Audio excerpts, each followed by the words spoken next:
Highway patrol officers say they had opened fire during a confrontation with an armed man. He's a man known for his criticism of government, who's had run-ins with troopers in the past. Now, this happened on Highway K in St. Clair, Missouri, in Franklin County, about 50 miles from downtown St. Louis. The Highway Patrol not releasing this man's name, but we've learned that it's Jeffrey Weinhaus. I'm told that he was meeting two troopers, a prearranged meeting, but he came armed with a gun.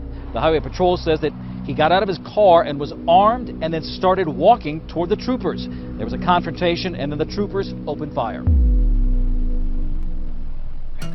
Hi, I'm Grant Weinhaus, and I'm 57 years old, and my little brother is Jeff Weinhaus. He was a good kid when he was growing up, not really a bad little boy, you know what I mean? Jeff and I were from Festus, Missouri, about 30 miles south of St. Louis, right down Interstate 55. Jeff did study broadcasting. He went to Broadcast Center and graduated from Broadcast Center. Went to work for a radio station in Valparaiso, Indiana, right off the bat. And then finally, he kind of got out of the radio thing and started to do more of the bulletin man itself kind of deal. You guys ever seen the Pirate Jacks kind of little magazines in the stores, you know? Jeff got the idea that, you know, he could do that kind of thing, and he went around, got advertisers. He put scripture in there, and he would put an ad in there saying that he was looking for people that had disgruntled issues with the law enforcement or whatever. It didn't care. He was actively asking people for reports of corruption and printing what he could validate that happened. If I had a beef against you, I could come tell him, and so people would come to him with their little problems.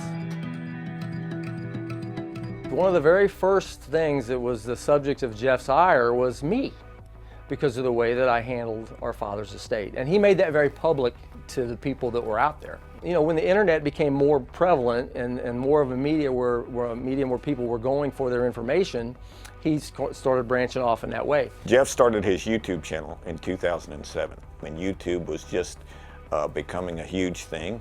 He was ahead of his time. All right, today is Monday, September 12th, and we're down here in Bourbon today, and we had an incident with the Missouri Highway Patrol, badge number 922, I believe it was. He says, get in the car. Well, of course, this is where I get pretty ignorant, you know, myself, and I tell him to pretty much go fuck himself, and he don't have a warrant, he's not here for me, and I'm a worker in a place of business where I work. But no, there's many people in the community, they still talk about him, that followed what he did.